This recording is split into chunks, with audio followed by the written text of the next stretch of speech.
Welcome to From Stuck to Scale, Growth Strategies for Small and Mid-Sized Businesses, your guide to navigating growth, transformation, and success in today's ever-changing business landscape. Each week, we'll dive into proven strategies, real-world case studies, and actionable insights designed to help small and mid-sized business owners scale smart, lead stronger, and grow faster. Let's get you unstuck and on the path to sustainable, scalable success. Now your host, Julio Gonzalez. Welcome to From Stuck to Scaled. I'm your host, Julio Gonzalez, and today we're diving into the transformative world of innovation in financial planning and analysis. I know, exciting, right? But today's guest is going to make it fun. As businesses continue to navigate the complexities of today's marketplace, understanding how to harness the power of data is more crucial than ever.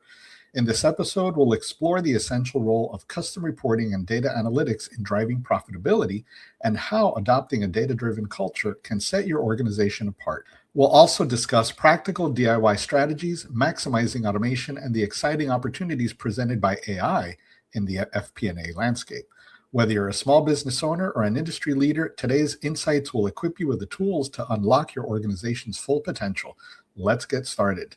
Today, I'm excited to have Chris Pumo, founder of Skyline Analytics. With over 20 years of experience in data analysis and strategic finance, Chris has worked with a diverse range of companies from innovative startups to multi-billion-dollar giants across various industries, including engineering, entertainment, and retail. Renowned as a strategic partner to C-suite executives, he specializes in designing cutting-edge solutions that tackle complex organizational challenges. Get ready to gain invaluable tips on cultivating a data-driven culture and making automation your best friend. All right, so let's welcome Chris to the show. Chris, it is so good to see you. Welcome to From Stuck to Scaled. Hey, thank you, Julio, for having me on. It's a pleasure. Tell our listeners a little bit about yourself and Skyline. So Skyline Analytics is an outsourced FP&A company, and I'm going to go ahead and define that for people. It's a financial planning and analysis company. You go into bigger organizations, 100 million and above, there's that nerdy guy or gal who's not really your controller, he's not really your CFO, but they do your budgeting and your forecasting and your cash flow modeling, and everyone who wants a number goes and runs to that person. And I just realized companies in the middle market, 10 million to maybe 150 million, don't have that person, but that person's so important. They help you make smarter data-driven decisions. And so I started Skyline 7 years ago with that simple mission: bring FP&A to the middle market, and also bring big company analytics to the middle market. Too many people out there think, oh wow, I got to spend hundreds of thousands of dollars a year on analytics. Like, no, you don't. We all know what Tetris is. If you know the right pieces to plug together, you can bring big company analytics to the little guy. That's what we do. So in full transparency, in the opening, I did say, we were going to talk about a very exciting topic, which is FP&A, which to most people, it's like, but that you were going to make it exciting. So give us a little bit more. Why is FP&A so important? FP&A is about smarter data-driven decisions, right? You can't be managing your business off your P&L, right? Your income statement might come out, if your accounting department's good, 10 days after close, right? So I'm 10 days into the month and I'm looking at what happened, last month, right? It's like driving your car looking through the rearview mirror. FP&A says, no, this is what's happening in real time. This is the data I need to be looking at. This is the right decision to make today. I kind of use the adage, like, if you win the day, you're going to win the week, you're going to win the month. And by the time your P&L comes out, you're already going to know. You already know what happened. You don't even need to look at it anymore. And that's the power of FP&A. And I think sometimes people get confused because they all think they need a CFO. They need a CFO. Yes, you do need a CFO, but our functions are different. Very different. We're very operational focused. Where a CFO is in theory, more strategy or pure strategy, right? Internal and external focus, right? Their focus is split, while our focus is one and one thing only: make you more profitable. So before we start talking about tools and AI, what makes a good FP&A resource? Who do I need to hire, for FP&A? I think the best FP&A professionals have a broad set of experience. They aren't just finance people. They're people who have straddled not only between finance and operations. That's the answer I would have given you 10 years ago. I would have said, no, there's got to be someone who really understands operations, but then can do all the finance work. I'm going to now say someone who can straddle between finance, operations, and IT. You have to be able to speak and communicate with the IT department because they are an integral part of bringing the data to the right people at the right time. And that's why Skyline is 70% finance people and 30% IT people under the same roof, all talking to each other with the same mission. And I don't feel like that's what's going on in big companies. IT's over here, finance is over there. They talk to each other, but it's not like they're on the same team, but they're not like integrally on the same team. I'm glad you brought in the IT team because that's my origin story, right? I grew up managing IT departments, and IT historically has just been that black hole where we send money and nothing gets done. The joke being the helpless desk, right, instead of the help desk. But I came up, kind of a different route where I was always very embedded with the business. I did budgets for a large travel business down here in South Florida back when, spreadsheets were just getting started. They didn't have a budget program. And, they called me because I was doing, training on Lotus 1-2-3 for DOS. Not that we're trying to date myself here. But I created their first budget process workflow that was in some form, automated. So IT people do bring a lot more to the table today than they have in the past. So again, I'm glad that you brought in that criticality of IT. Before I get into a pure data conversation, how does Skyline Analytics differentiate FP&A from just a pure data warehouse? It's the lens. I mean, we're looking at data through the lens of FP&A. I'll give you an example. So CEOs, they know their businesses, right? They know where their pain points are, but they will often come to us and say, okay, Chris, I have a problem with my labor. Can you show me a report that tells me, I don't know, overtime a day a week? Everyone here in my office, including myself, obviously, because I train them, says to ourselves, okay, CEO's asking us for this, but what are the 5 things he's really asking and that he also needs to see? And I think data through the FP&A lens is what is our superpower, right? It's how we look at data and how we can articulate the data story that's different than just, hey, here's a data warehouse. We're not, we're here consulting continuously on the data versus just giving them access to it. Thank you for that. And the technology world, the data world has evolved tremendously since just data warehouse. Let's throw everything in there, right? So now we're even talking metadata, data about the data. Mm-hmm. So talk to me a little bit about a data-driven culture. So a data-driven culture is a wonderful thing, and it's really amazing when it doesn't exist. A client called me up recently, and was at his breaking point, honestly, because he's like, I was in a board meeting last week, and I went around to all my VPs, and I asked them what were sales last week, and got 6 different numbers. How is that even possible in 2026? So a data-driven culture is where you have one source of truth. It has been probably curated by someone like yourself or myself, and everyone believes in it. They trust it, they know it, and they're all referring to the same numbers. Less time is spent worrying about the data and where it came from and whether it's accurate, and now actioning that data and moving forward and honestly pivoting. I mean, data is the new oil, right? As soon as it's refined, now you can use it. It's a competitive advantage that if you're not taking advantage of, your competitors are, okay? Your competitors are, and then even take competition out of it. Say you're a 15% EBITDA margin business and you're not leveraging your data. Well, next year, you're probably going to be a 12% EBITDA margin, an 8% EBITDA margin business because labor rates are going up, health insurance rates are going up, inflation constantly going up. So if you have to be a data-driven culture. And I'm a big proponent of that. That's why it's very important that Skyline gets embedded with the C-suite as a trusted partner versus we don't just come in, fix something and leave. Like my clients call me like a friend. They call me 5 times a week, and that's fine. I don't mind that because I know then that we're moving the needle. Yeah, I'll paraphrase that a little bit from my point of view because, historically I've worked with customers that talk about data. They look at data, but the way that I see what you guys do, you're not just regurgitating or concentrating data. You're focusing on what the data means, on the actionability of that data. And that's when I think the C-suite really gets excited. They're not getting excited about the data, they're getting excited about what the data really means and what it shows them. 100%. Do you see that coming through in your customers?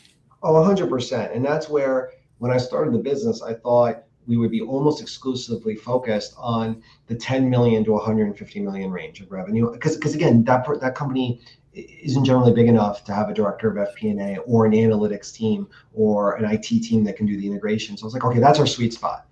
I skew lower because I'm a Robin Hood and I like to help the little guy. And then I have clients that are way, way bigger than that. And at first I didn't understand. I'm like, why would this $250 million company want us? And it's because, again, we're able to, through the FP&A lens, look at their data and articulate the story of what it's telling them. That they're not getting it from their internal teams because we're experts in it, great, whatever. But then the other thing is that it's not about giving them so much. I mean, I think when I probably started, I probably on a new engagement would deploy 40 or 50 dashboards to a client. That's way too many. Yeah. Way too freaking many.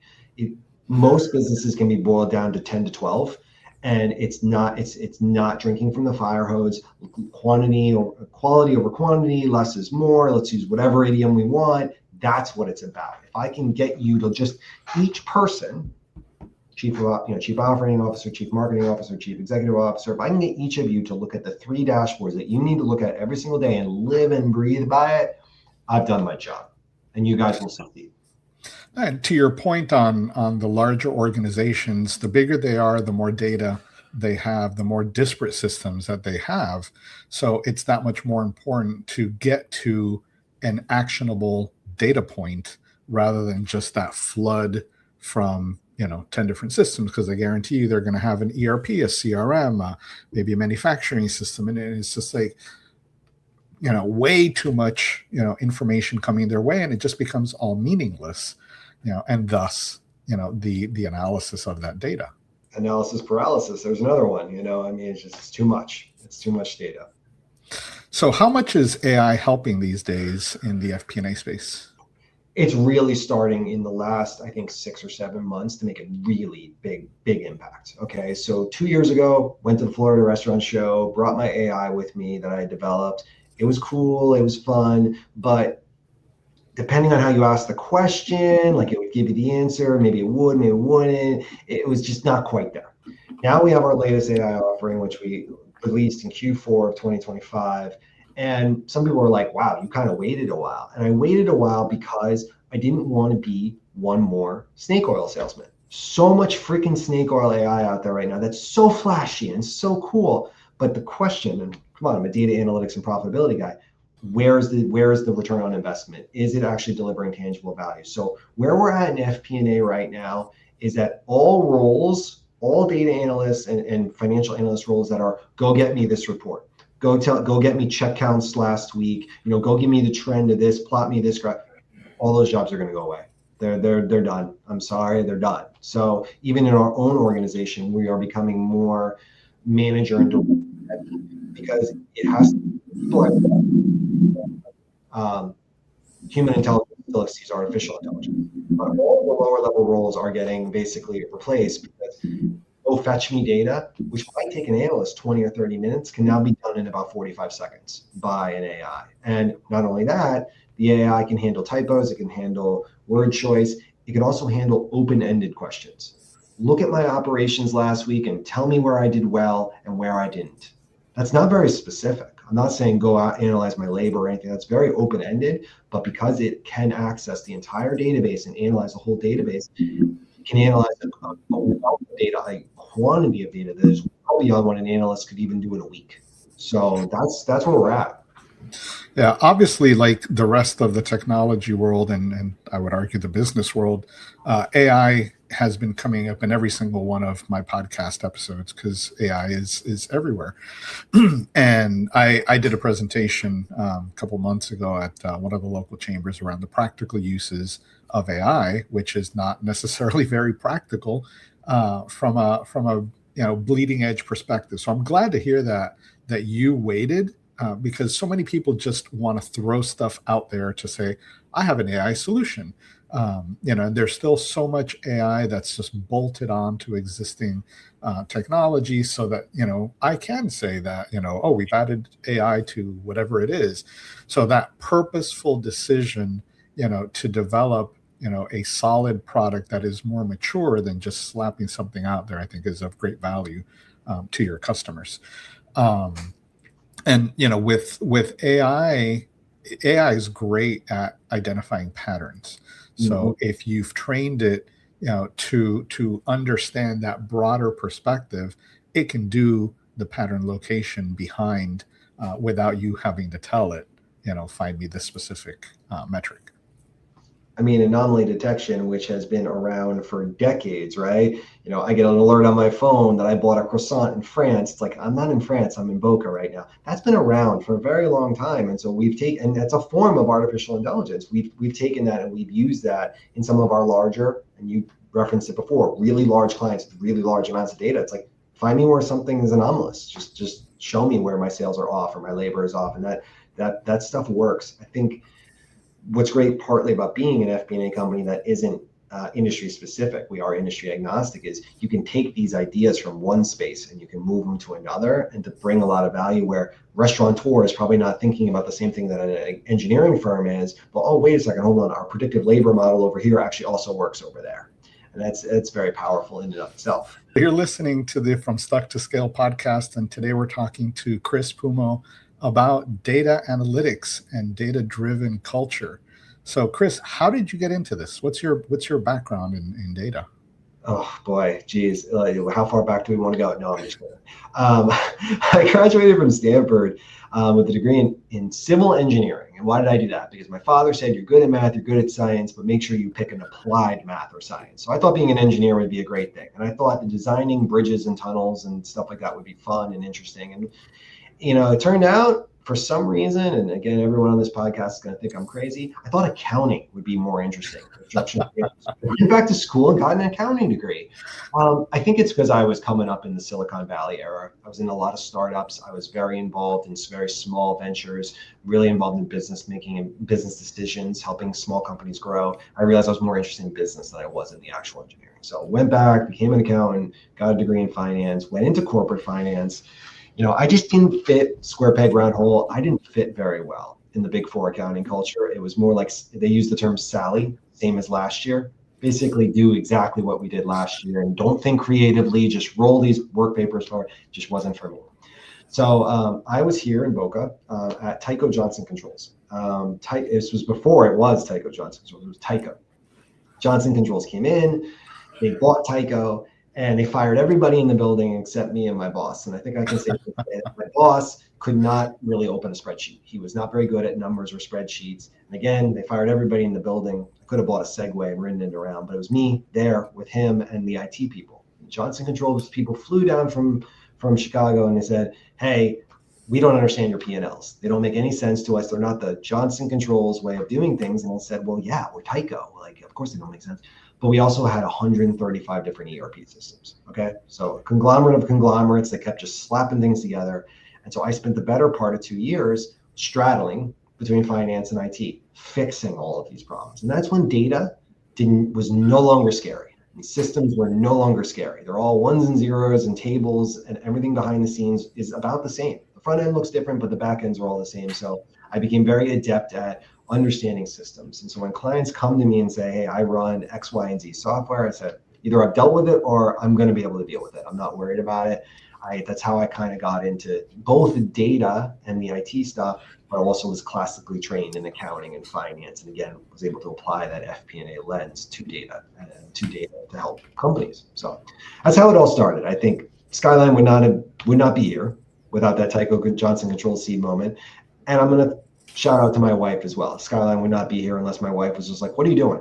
Like, go start your own company, like help more people, because that's really what I'm about. I'm helping businesses be better. So one of the things that I'm known for historically throughout my my business career, and even still now as an entrepreneur, is helping people grow within their careers. And this is kind of why I was asking the how you got here question. And earlier you mentioned a business meeting where the CEO got 5 different versions of the same data. I had an FP&A guy at a prior company, and the poor guy was a disaster. Part of it was all the systems being disjointed. Part of it was he didn't have any, discipline to kind of repeat what he was doing. So every month it was, different data. Every day it was different, results, actually, not data.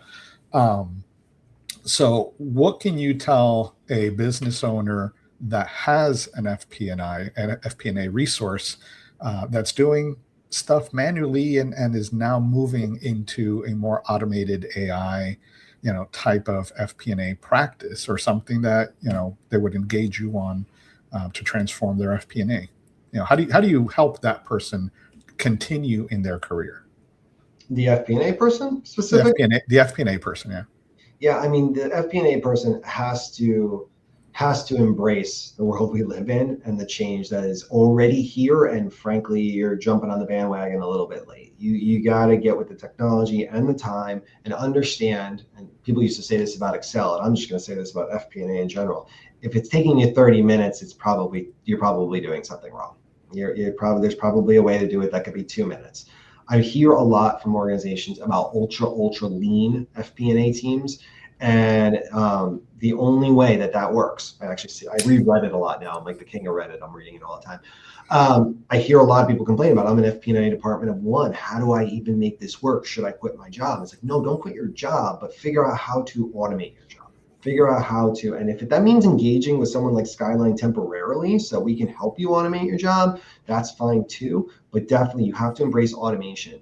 Month-end reporting package, bread and butter of FP&A. It's like everyone wants to see it. It's supposed to be in a specific format so that everybody understands it, consistent. If that's not automated, what are you doing? What are you doing? That I used to pride myself 10 years ago, and this was 10 years ago before we had all the automation we have today, that my office was right next to the controller, and he used to knock on the wall and be like, the books are closed. 15 minutes later, the month-end reporting package was in every inbox around the organization, done.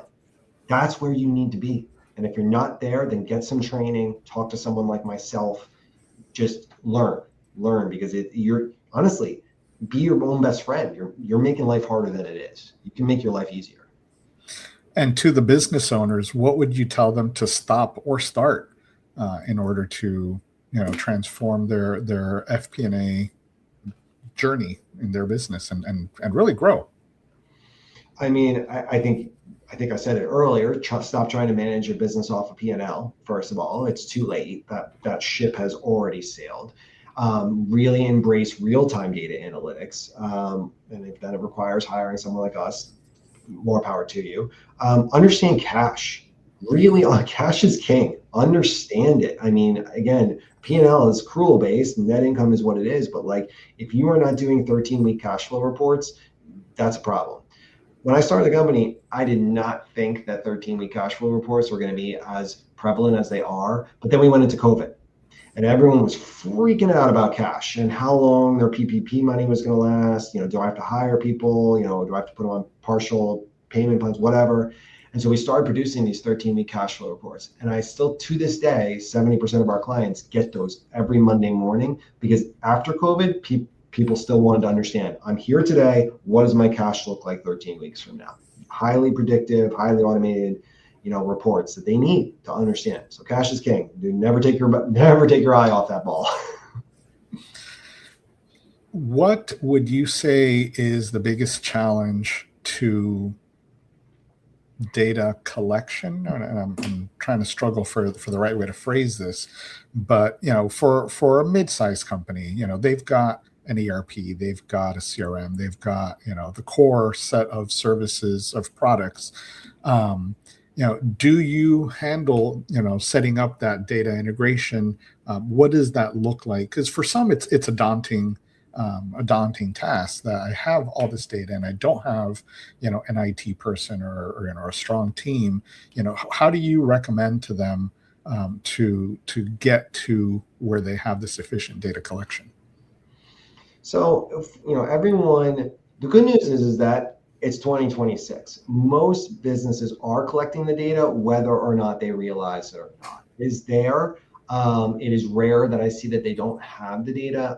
Occasionally, it's that they're not collecting a data point that they should. So I will often, it's called data intelligence. I will often advise them on things they need to add. Make sure you collect this one more parameter.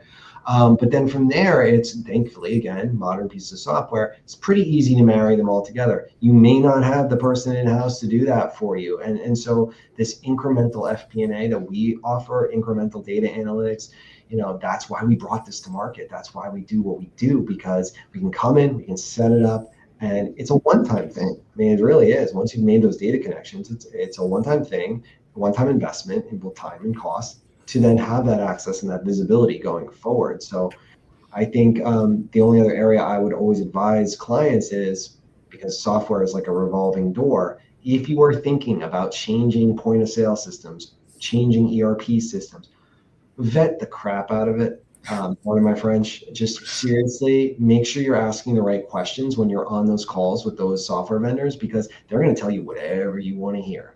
They will, because they're salespeople. It's their job to sell you that. But you actually hit on it earlier with the AI. You have to ask a software vendor, do you have dashboards? That was the question like 10 years ago. Do you have dashboards? And then all of them nod, yes, I have dashboards. Now it's, do you have AI? And they all nod, yes, we have AI. And they might have some bolt-on piece of crap like you're saying. I just want to make sure that when my clients are saying, because they'll come to me, they'll say, Chris, we're thinking about changing point of sale systems. Do you want me on that call? Or here are the 5 questions you need to ask when you're on that call, because you want to make sure they have an open API. They want to make sure it's a robust API. I mean, I'm dealing with this software company right now. They have an API. It provides almost no information. It's really built out. It's terrible. And honestly, the client is at the point of saying, you falsely induced us to join your point of sale system when you told us you had an API and it wasn't robust. So, having someone like yourself or myself involved in what I would call data intelligence consulting, or just software selection, don't even fancy words, software selection is so critical, because these are not decisions that you can unwind in an afternoon. You are probably stuck with them for at least a year or two, and then what are you doing? You're starting all over again. And building all of those components into the contract, right? Because, if they said they had the API, spell it out in the contract. What does that API, offer? And it doesn't have to be the technical aspects, but it provides, these 15 data points or types of data or whatever it is, enough so that the contract is enforceable when you get to the point where you need the data and it's not producible. Because the API, like in the example that you gave, is a weak API. I believe very strongly in good contracts, right? There's the old saying, good fences make good neighbors. It's not that, I'm going to sue you for everything, but the protections have to be in place. And we, as a business, tend to be very lackadaisical in our contracts. And then we look at, companies that go the full other extreme. I worked for a company that you couldn't get through the simplest of contracts in under 6 months. Yep. So what should be in the contract so that you are protected, and be fair about it.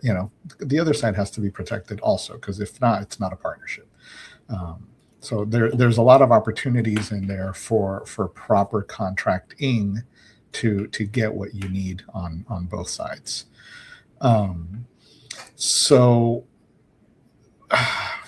if the listeners were going to do one thing from all the things that you shared with us today, maybe it's where to start. What would you recommend to them? In terms of where to start, I would just say to make sure that you are leveraging the data you have. Right. I mean, I'm not saying to overhaul your process and start collecting new data tomorrow, but make sure you're at least accessing and leveraging the data that you have.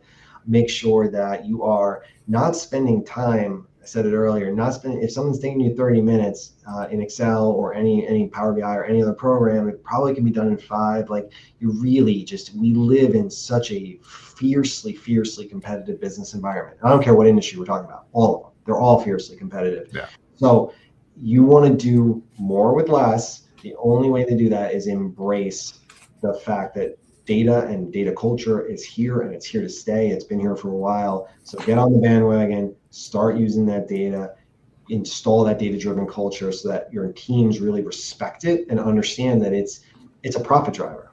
Data is a profit driver, and I think that sometimes people forget that it's a profit driver because it's just what the nerdy guys or gals do in spreadsheets. It's like, no, like, these are the answers. This is the reality. This is the reality of the world we live in, the reality of your business. And sometimes it's a hard pill to swallow, but that's the reality of your business. Sales were down 30%. That's what the numbers show you, and that's real. Maybe they don't want to hear it, but it's a sobering moment when people really understand their data and what they need to do to survive in a world with, like I said, rising wage rates, rising health insurance. Oh no, tariffs. They're all here. You got to do something to counteract them. Yeah, data is absolutely a competitive advantage that is overlooked. If you're using it, if you're accessing it. So 100%.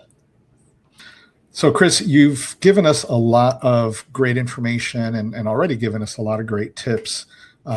But as you know, no one leaves the show without providing, some actionable tips for our listeners. So what else, or, how can you summarize, those tips for our listeners today?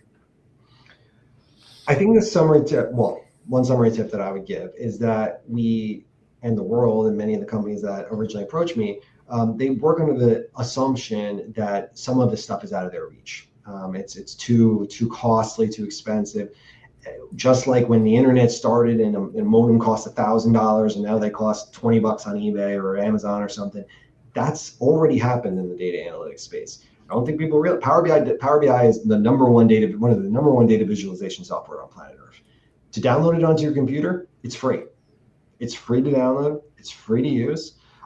If you are just an Excel junkie and you use Excel all day long, well, you connect your Power BI to all those Excel files and start actually doing your own visualization. So I guess what I'm saying here is there are many ways that you can start to do this stuff yourself, educate yourself on it, that cost $0. Okay, so there's no excuse about it being expensive anymore. You can do it. Go for it. Resources are out there. People like myself are out there and love to talk about this stuff. I'm on a whole podcast about it. Love to talk about it. So, find people like myself. We are more than happy to guide you.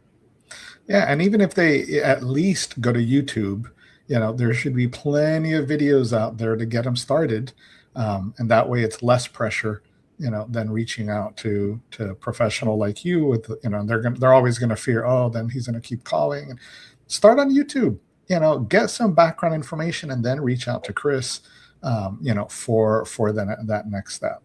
100%. So Chris, where can our listeners find you and Skyline? Well, that's easy. We are here in Boca. My email is chris@skyline-analytics.com. You can easily find us on the web. We're easy to reach, so just send us an email. Happy to nerd out and talk data as I have done today. And I'll have all your info in the show notes, so that'll be available also. But thank you for coming on today, Chris. This has been a great conversation. FP&A, can be, a difficult topic, but AI is making that a lot easier. So remember, whether you're just starting your data journey or looking to refine your strategy, embracing a data-driven culture can significantly impact your organization's performance and profitability. And don't overlook the power of automation and AI. These tools are not just trends, but essential allies in optimizing your operations. If you found today's discussion helpful, please share with fellow business leaders who can benefit. Be sure to join us next time for more strategies to elevate your business. Until then, keep innovating, keep growing, and let's move from stuck to scaled together. Thank you, Chris. Thank you. You've been listening to From Stuck to Scaled, growth strategies for small and mid-sized businesses, produced by Optocution LLC.